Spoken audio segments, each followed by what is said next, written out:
What's going on, guys? It's SuperKamiGuru9000, and this is my review of Bleach, chapter 446, and your eyes do not deceive you. That's Christian behind me. He's actually editing our Naruto video as we speak.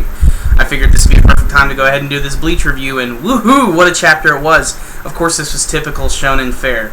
This is basically what happens when you take the shonen Bible and use it to actually write something.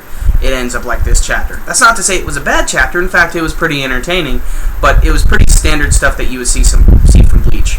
In this one, we get to see the continuing battle between Tsukishima and Ginjo, the two Fullbring guys, obviously two of the strongest ones, and their battle itself is not too bad. We actually get to see Ginjo use his sword a little bit more this chapter, and we get to see he does one cool attack where he's able to bring it back, and there's all this energy that pulls up behind it and makes it look like a really big sword, and he's able to swing that down on stuff.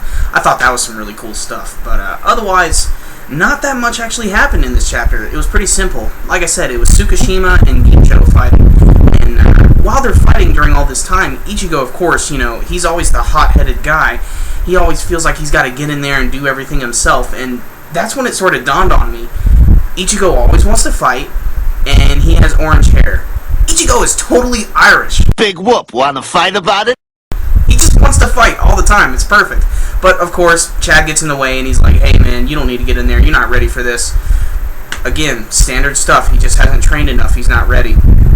And this is all going on, but Ichigo's like, screw that! And, of course, he tries to jump in again, but he surprises Tsukishima a little bit. He's still able to pull out some pretty cool moves, but he's still not quite ready yet. And that's pretty much the bulk of the chapter, is just Tsukishima and Ginjo fighting, which amounts to mostly just a bunch of sword slashes. But at the end of the chapter, we do get a little bit of something new. We get to see the other Fullbring member, Yukio, who's actually that little kid. And he starts to summon like these weird portals behind Tsukishima, and it looks like almost digital-like. And we can see that, like, on the last panel with him standing there, it looks like he has like a little like video game device of some sort. It almost looks like a Game Boy or a DS of some sort. And we can assume at this point that his Fullbring is some sort of, video game-esque ability. And that's sort of where the chapter ends. Overall, decent chapter. It was no Naruto. It was kind of hard to compare with that this week.